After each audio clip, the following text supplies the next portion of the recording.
Oh. Hello, welcome back. I'm not quite sure why. Oh, there it is. So hello, welcome back. Part 2 of this tutorial. I hope you're following okay. Bless you if you have come back for part 2. So, this, if you remember, we were just on the prestige, how respected you are, blah, blah, blah, blah, blah. Next bit, piety. With a lot of piety, you will have an easier time interacting with your head of faith. As you are Catholic, this is the Pope.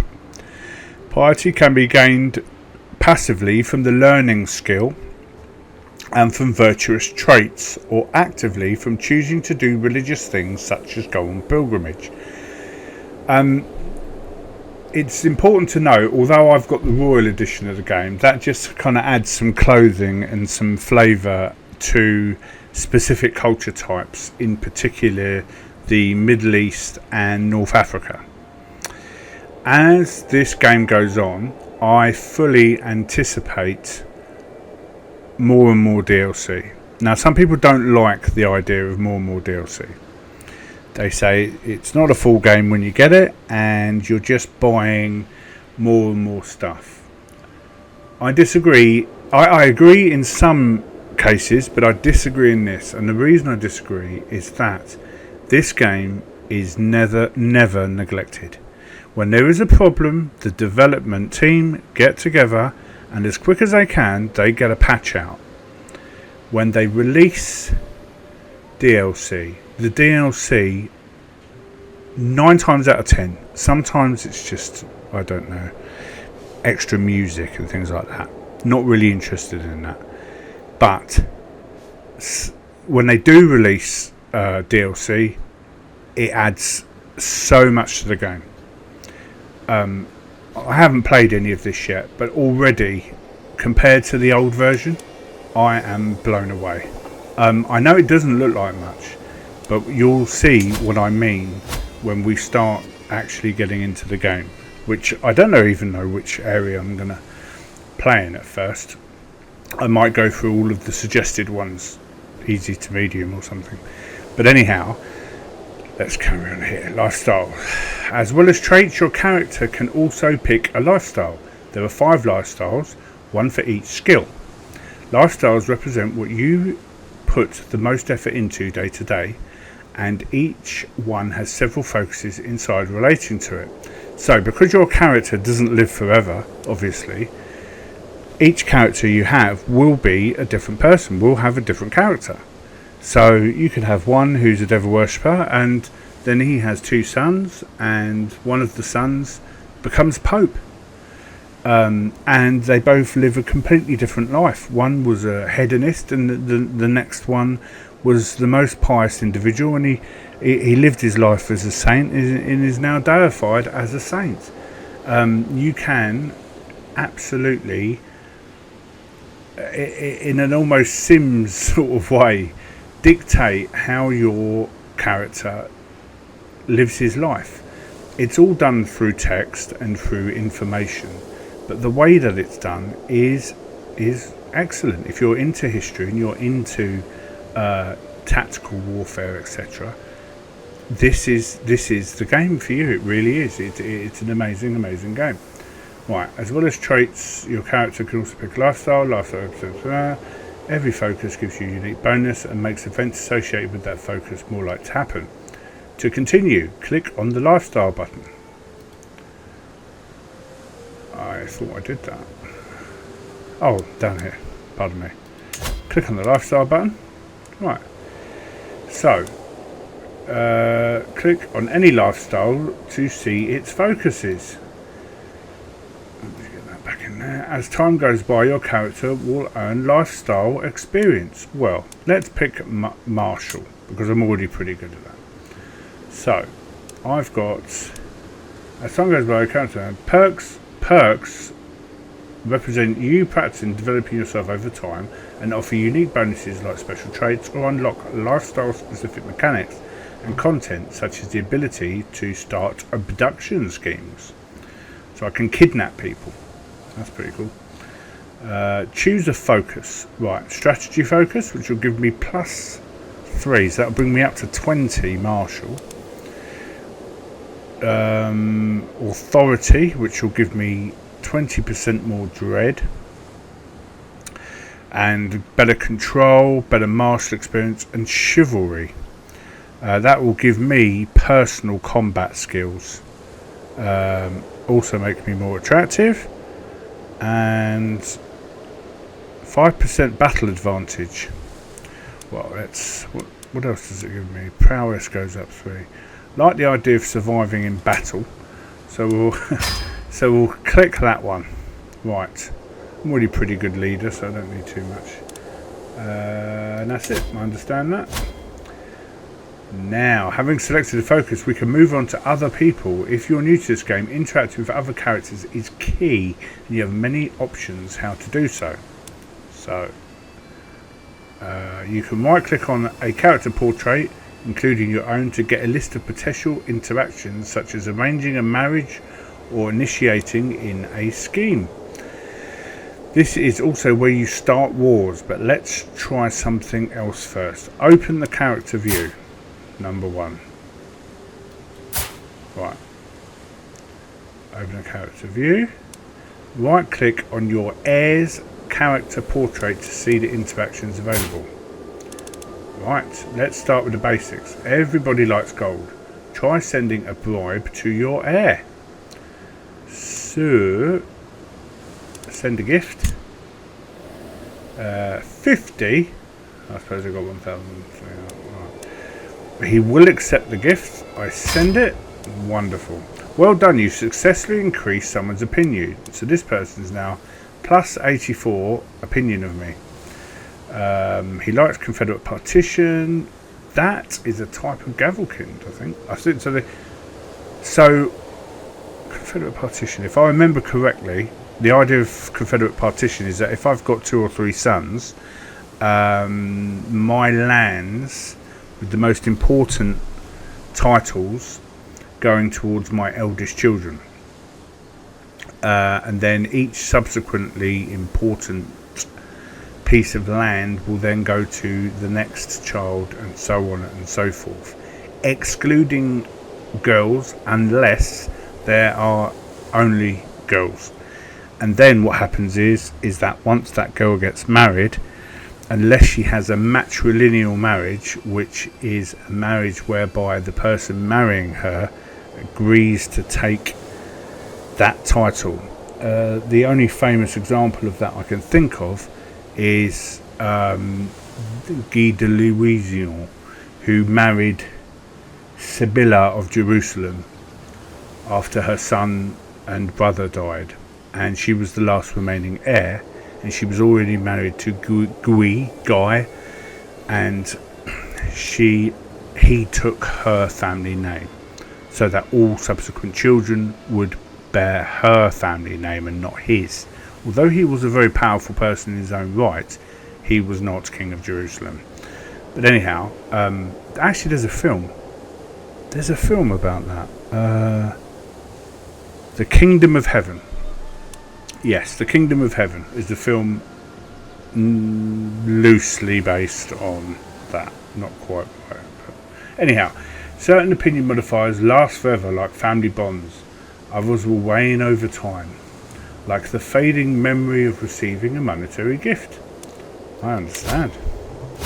Next, let's talk about your dynasty. As the game goes on, unless your character meets with an untimely accident or terrible disease, they will grow old and eventually die. The story doesn't end there. It's only game over if you do not have an heir of your dynasty. Alright? As long as you have heirs of your dynasty, your legacy will live on. When your character dies, you simply start playing a new one, the player heir. So it's always good to have an heir and a spare. That's all successful dynastic families always had an heir and a spare. Some dynastic families, the Habsburgs come to mind, were so keen on keeping land within the family that they would marry cousins to each other who would have vast holdings of land, and then each time they subsequently had children, they would still marry cousins to cousins. In one instance, there was, well, I don't want to go into too much, but it got so bad that they ended up having something called the Habsburg chin, which was this huge chin, which was a congenital defect, which took about 150 years to actually sort of come into being. But essentially, the men would starve to death in later life because they couldn't eat. Their jaw was so ginormous. And in some pictures of Habsburgs, or if you Google Habsburg chin, you'll see what I mean. And this has caused as a direct result of cousins marrying cousins for over 100 years. But the amount of land that they accumulated through this tactic was absolutely phenomenal. At one point, Austria and Spain were a united kingdom. Now, when I say Austria, I mean the Holy Roman Empire, which was most of Germany, Austria, parts of Hungary, parts of Slovenia, Croatia, northern Italy, and Holland, Burgundy, sort of eastern France, and Spain and Portugal were all under the jurisdiction of Charles V or Carlos III, if you're Spanish, I think. And it was just so much for one man to rule that they did end up splitting the empire between two branches after this guy died, because they were so successful. But anyway, I could, using this mechanic, create my own Habsburg Empire without ever having to lift a sword, if I so wished. Or if I did, I would just raise armies and defend my land, but never actually go off and kill anyone. It's literally that possible. Pardon me, I'm just going to have a cup of coffee. Right. Depending on the type of succession your realm has, this is likely to be one of your children, perhaps one that groomed into the role of ruler. Your dynasty has its own coat of arms, the House of Brian. The hound falls before the sword. And the dynasty is called the Dalji Case. A level of splendour is insignificant, and I am the head of the house. There are 15 living members.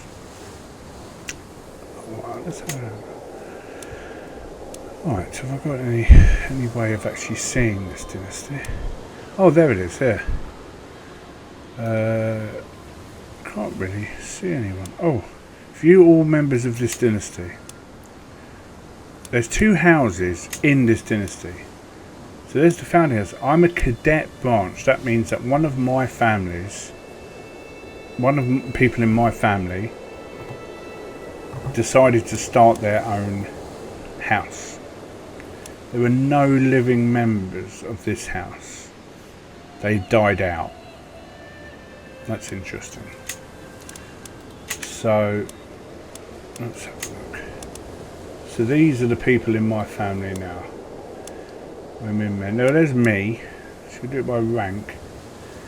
I have a half-brother who is a knight. It's interesting in itself, isn't it? He has a heart. She has a claim on the following titles. So, is that my mother? It's my aunt. She's unmarried. She's 77 years old and in poor health. She's ailing. But she has a title. She has a positive claim to the Kingdom of Ireland, which is quite amazing. She really doesn't like me. Oh, because I'm also a title claimant. Anyway, these people are all related to me, and then my nephews, my son and heir, a knight, another nephew, my steward. So if I click on him, how does he... I mean, what are his relationships? That's his dad. That's his dad. And that person there, King Brian Mac, was the King of Ireland. So, a long time ago. So, my family goes right back. Anyhow, Depending on the type of possession your realm has, this is likely to be one of your children, perhaps one that groomed and own coat of arms. You don't need to do anything with this now, but if you want to look at all of this, the legend can be found here. Right. So, succession laws determine how all titles and resources are divided between the heirs when the characters die. You currently only have one heir, but let's take a look anyway. Open the realm view on the right side highlighted. Okay, inspect the succession tab. Right. As a member of a dynasty, you also have renown, shared by everyone in your dynasty. Renown goes up whenever anyone in your dynasty gets prestige and reflects how infamous or famous your family is rather than just you. Making significant strides in your renown will echo down the generations for your descendants, slowly increasing your level of splendour. See, I mean, this is really what the game is about, in my opinion. Not about the hell's base origins. Children are born with... See, look, so if I get my splendour up,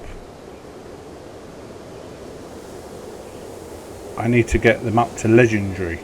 Because if I got a legendary splendour, then my children are born with 1,000 prestige. But if they're born with nothing, then they get minus for marrying into my dynasty. So, anyway, making significant strides in your renown will echo down generations of your descendants, slowly increasing your level of splendour. As the dynasty head, the most powerful member of your dynasty, renown will allow you to unlock dynastic legacies, with each legacy in the same track being progressively more expensive and powerful. Dynastic legacies are slow to get, but stay with the dynasty forever. I'd like to see a dynastic. Where do they... Dynastic unlockable runes that provide powerful effects to all members. That's interesting. To view dynastic legacy of a dynasty, click on your or someone else's dynastic shield. I need to click on this guy.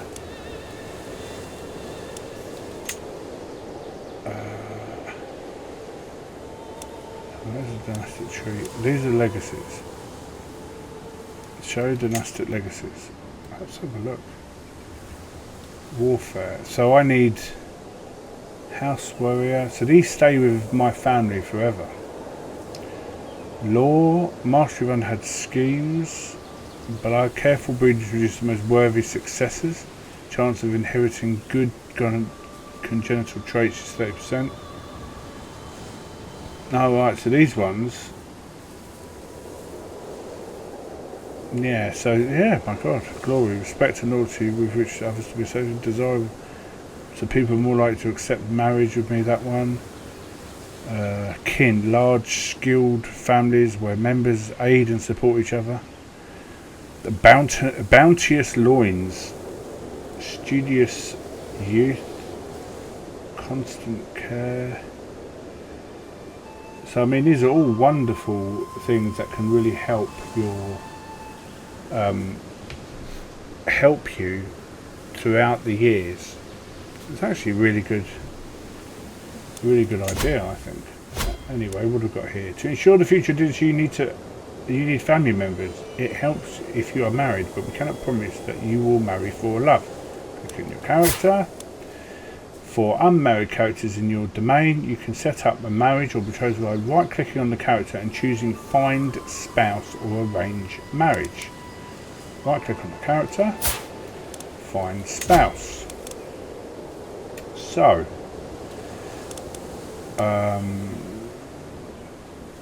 how old is my chap? He's 39.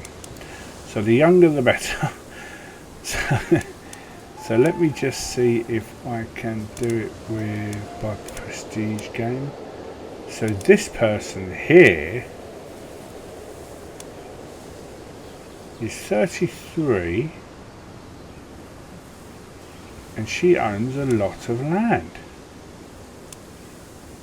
She has claims on bucket loads of stuff. So already... and she will accept. How wonderful. So we send proposal.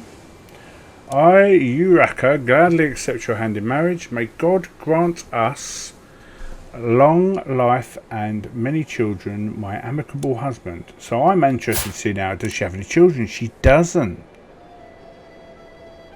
So now, some of my children, if we have any, her lifestyle is seduction, desire, and the gentle art of twisting people around a little finger. Her liege is King Alfonso. Wow, does she actually have? She has one title, the County of Zamora, which has the Bishopric of Toro, and so excellent. Already, I have managed to secure. Where the hell is Zamora? Let's have a look. That's Zamora. So my lady owns this land. That's quite incredible. So already I might. I wonder what the children end up as. See, already very interesting. Right, arranged marriage can be useful for matchmaking between your courtiers or for setting up specific marriage alliance. For now, find spouse is more relevant for your purposes. Next, there are many factors to consider. Click to dismiss. Right. There are many factors to consider when choosing a spouse. To help you out, there is a filter available. Some traits congenital mean they might be inherited by children. I don't think I can be bothered to do that. When you have selected two people for your marriage, you are presented with the details of the union along with additional options such as having the marriage be matrilineal. Get married, done that. Excellent. May you live long and happily together. For this surety, we reckon that you find spouse for your son as well. Let's have a look. What does he need? Where's my son? There he is. Let's find a spouse. Let's see if we can get him a bit of land as well. So let's do it by rank. Have we got anyone? So these people are not quite as amazing bits of. I mean, this one's Welsh. She's an evil blackguard. She owns no land. Why? Learning. Let's see if we can. How old is he? He is 18. Sort order. Oh God. Right. Actually, let's just do it this way. If I click on that. Right. These people are stupid. This one, she is an unknown. Chaste. Right, lowborn. This person has stuttering, which is congenital. So if I married this woman here, Burgoyne, my children would have a chance of having a stutter. And then that would then possibly go down through some of the line in my family. Lunatic, this is congenital. Health is minor penalty. So you have to be careful. Sometimes you're going to find someone like that, and you're going to find that they have land, and you have to weigh it up. Do I want the person with the land? So this person is quick. This person is hale. This hale. What is hale? I think hale is. I don't know what it is. Hale. I'll have to look that up. So quick. I mean, that's something I could get, but they've got no land. Different culture group. Lowborn. If I try to marry this person, Brian gets minus 200. He gets 200. Minus 200. Prestige. I mean, she gets 500. Yeah, she gets 500. It's no good. It's no good at all. Right, this person here. Tough one. Opinion of you. Let's see. These people hate you, these people don't mind you. I don't know why. Let's have a look. Diplomacy. Ooh. Beautiful. Which is a congenital. She has higher fertility, good diplomacy. Could it make her lustful? She's generous, diligent, and callous, which is a diplomacy. Look at this one there. Beautiful, intelligent, feeble, lunatic.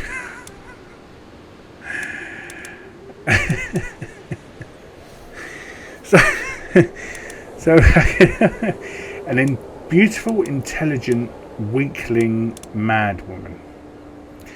It's got to be, but he's only 18, so I'm just going to marry this Swabian. Once again, look, there's a huge penalty, so you think, well, I'm not going to do that. Huge penalty. Actually, just for the purposes of this, I'm just going to marry. Oh, that's a good one. Alright. That's better. Same proposal. Fantastic. Alliance formed with Count Werner of Dessau. Probably wouldn't have done that normally. I just did that because I realised I was spending too much bloody time. So, I'm just going to end it here on Dynastic House, and I'll see you in a moment.